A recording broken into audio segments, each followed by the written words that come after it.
అనగనగా ఓ corporate executive నవల రచయిత అయ్యాడు. అమ్మపోయిన బాధలో యోగిగా మారాడు.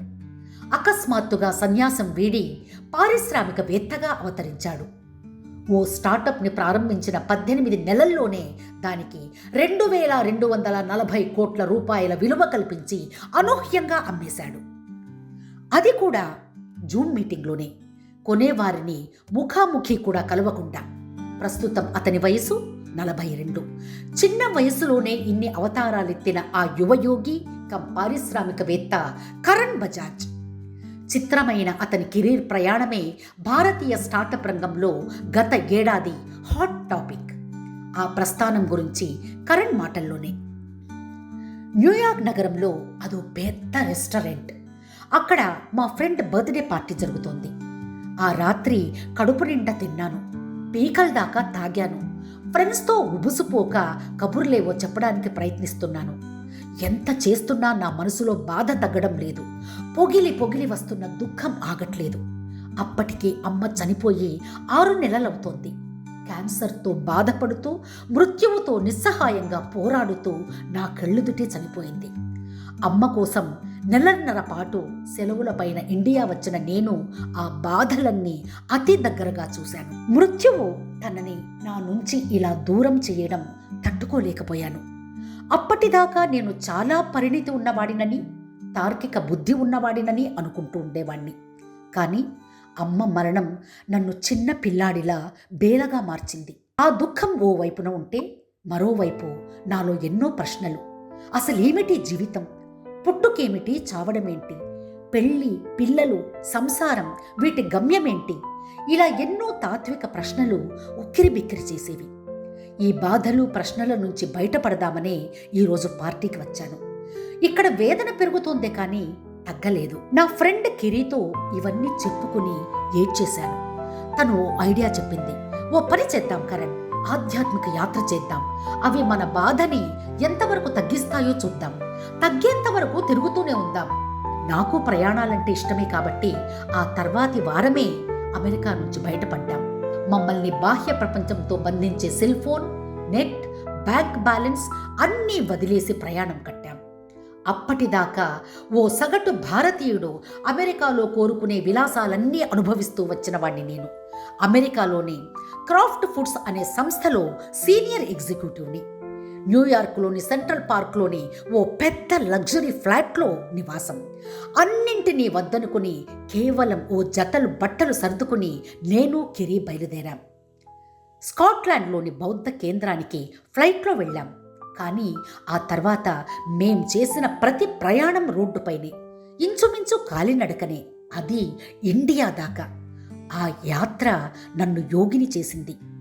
ఆ స్థితి నుంచి పారిశ్రామికవేత్తగా ఎందుకయ్యానో వివరించే ముందు నా గురించి ఇంకాస్త చెప్పాలి మీకు. బెస్ట్ సీఈఓగా గుర్తింపొచ్చిన మా నాన్న ఆర్మీ ఆఫీసర్. ఆయనకి ఎన్నో బదిలీల తర్వాత మేము హిమాచల్ ప్రదేశ్లోని సిమ్లాలో స్థిరపడ్డాం. అక్కడి ఆర్మీ స్కూల్లో చదువుకున్నాను.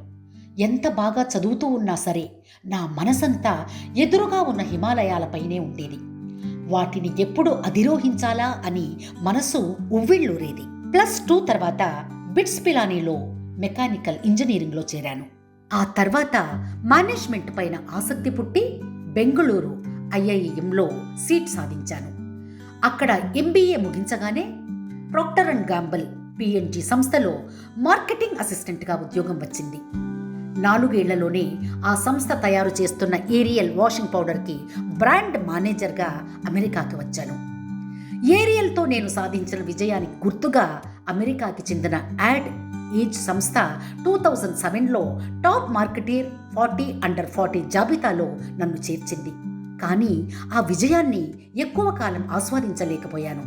టీనేజ్ నుంచి నాలో ఏదో మూల ఉన్న రచయితని కావాలనే కల నన్ను వెంటాడింది. రచయితని కావాలంటే కొద్దిగానైనా ప్రపంచాన్ని చూడాలి కదా అనిపించింది. దాంతో 6 నెలలు సెలవు పైన మొదట దక్షిణ అమెరికా దేశాలైన పెరు, చిలీ, అమెజాన్ ప్రాంతాలని, తూర్పు యూరప్ దేశాలని, మంగోలియాని చూశాను. ఈ ప్రయాణంలో నేను చూసిన అసాధారణ వ్యక్తులకే నా ఊహల్ని జోడించి కీప్ ఆఫ్ ది గ్రాస్ అనే నవల రాశాను. నేను రచయితనైపోయానోచ్ అంటూ ఆనందంతో అమెరికా వస్తే అక్కడ ఆర్థిక సంక్షోభం విలయతాండవం చేస్తోంది. దాంతో నా ఉద్యోగం పోయింది. అప్పటికి నా వయసు 30 ఏళ్ళు. నా తోటి వాళ్లంతా పెళ్ళై కార్లు ఆస్తులని కొనుక్కుంటే నేను మాత్రం ఉన్న డబ్బంతా పర్యటనలోనే ఖర్చు చేసేసి అమెరికాలోని మా అక్క వాళ్ళింట్లో తలదాచుకున్నాను. దాంతో కుటుంబం, బంధువులే కాదు స్నేహితులు కూడా నన్ను ఎగతాళి చేయడం మొదలుపెట్టారు. ఆ హేళనల మధ్య నాకు ధైర్యం నూరిపోసింది అమ్మి. తనిచ్చిన ధైర్యంతోనే ఉద్యోగాలకి ప్రయత్నిస్తూ బోస్టన్ కన్సల్టెన్సీ గ్రూప్ BCGలో చేరాను. ఈలోపు 2010లో నా మొదటి ఇంగ్లీష్ నవల ఇండియాలో అచ్చై సూపర్ హిట్ అయింది. అప్పట్లో పేరున్న రచయితల పుస్తకాలే 5,000 కాపీలు పోవడం గగనమైతే నా మొదటి పుస్తకం ఏడాదిలోనే 70,000 కాపీలు అమ్ముడుపోయి రికార్డ్ సృష్టించింది. అది నా జీవితాన్ని మార్చింది. ఈలోపు నా మొదటి పుస్తకం ముద్రించిన సంస్థ వాళ్ళు 2వ నవల రాయమన్నారు. రాద్దామని కూర్చుంటే ఏ కొత్త ఆలోచనలు రాలేదు.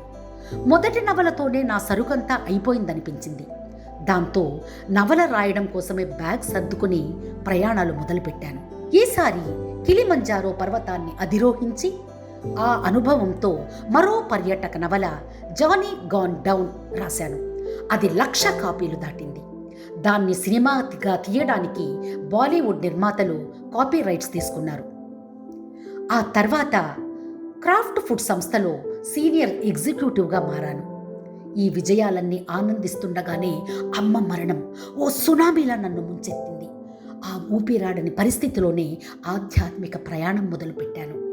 అదే ధర్మం అని తెలిసింది. కెరీతో నా ప్రయాణంలో కొన్ని దేశాల్లో ప్లాట్ఫామ్ పైన పడుకున్నాం. కొన్నిసార్లైతే ఆగకుండా 50 కిలోమీటర్లు ప్రయాణించాం. అలా ఇండియా వచ్చి మధురైలోని శివానంద ఆశ్రమంలో చేరాం. 2 నెలల పాటు అతి కఠినమైన శిక్షణ ఇచ్చారక్కడ. 5:30కి లేచి మంచుగడ్డని తలపించే చన్నీళ్లతో స్నానం చేయడం, కటిక నేల మీద పడుకోవడం, రోజు యోగా, ధ్యానం మా జీవిత దృక్పథాన్ని మార్చింది. ఆ తర్వాత ఋషికేశ్లోని శివానంద ఆశ్రమానికి వెళ్ళాం. అక్కడే నేను సన్యాసిగా మారాను.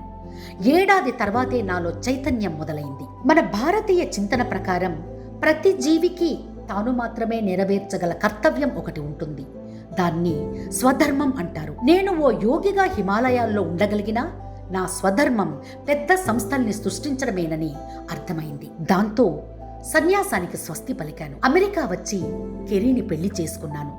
ఆధ్యాత్మిక జీవనం మనస్సుని, శరీరాన్ని శక్తిమంతం చేయడమే కాదు, ప్రాపంచిక వ్యవహారాల్ని తామరాకు మీద నీటి బొట్టులా చూసేలా చేసింది. కోపతాపాలకి దూరం చేసింది. కాకపోతే ఇంత పరిణితి తర్వాత ఓటమి నాకు ఎదురవుతూనే వచ్చింది. వరుస అపజయాలు. భారతదేశంలో యోగిగా నా ఆధ్యాత్మిక అనుభవాలతో ది సీకర్ అనే నవల రాశాను. దాదాపు 62 పుస్తక పరిశీలన సంస్థలు దాన్ని తిప్పికొట్టాయి. చివరికి పెంగ్విన్ సంస్థ వాళ్ళు అచ్చేసినా ఆశించినంతగా అమ్ముడుపోలేదు. ఆ తర్వాత ఓ స్టార్టప్లో పెట్టుబడులు పెడితే అందులోనూ నష్టం వచ్చింది. ఆ తర్వాత డిస్కవరీ ఛానల్ ఇండియా సంస్థకి వైస్ ప్రెసిడెంట్ని అయ్యాను. ఆ సంస్థ కోసం కొత్తగా హిందీ ఎంటర్టైన్మెంట్ ఛానల్ మొదలుపెట్టాను. మరెన్నో చేయాలనుకున్నాను, కానీ సాధ్యం కాలేదు. నా ఉద్యోగం కాస్త నెలకోసారి వెళ్ళి ప్రధానమంత్రిని, మంత్రుల్ని కలవడంతోనే సరిపోయేది. అది కూడా నాకు సరిపడక రాజీనామా చేశాను. అంత మంచి హోదాకి రాజీనామా చేశానని తెలిసి నా భార్య వైపు వాళ్ళు నన్ను పిచ్చోడిలా చూడడం మొదలుపెట్టారు. 2 పిల్లల తండ్రిగా నేను ఇలాంటి నిర్ణయాలు తీసుకోవడాన్ని ఏ అత్తామామలు భరిస్తారు చెప్పండి?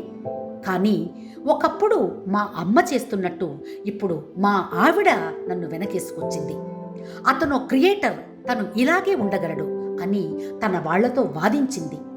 తనకి నాపై ఉన్న ఆ నమ్మకమే నా వైట్ హ్యాట్ జూనియర్ సంస్థకి పునాది. శిక్షకులందరూ మహిళలే. పిల్లలకి కంప్యూటర్ కోడింగ్ని ఓ ఆటలా నేర్పించే సంస్థ నాది. ఆన్లైన్లో ఇలాంటి శిక్షణ ప్రపంచంలో ఎవ్వరూ ఇవ్వడం లేదని తెలిసి దీన్ని మొదలు పెట్టాను.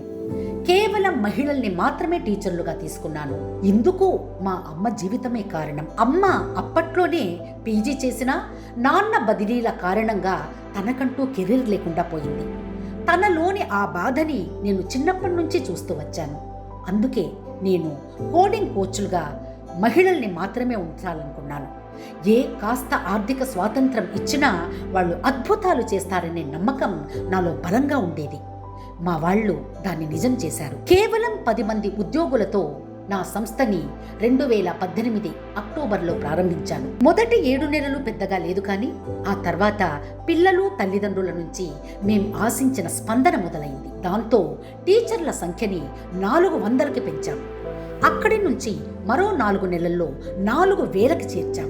అమెరికాలోనూ ఈ సేవలు అందించడం ప్రారంభించాం. రెవెన్యూ 10 కోట్ల నుంచి 100 కోట్ల మైలురాయిని అందుకుంది.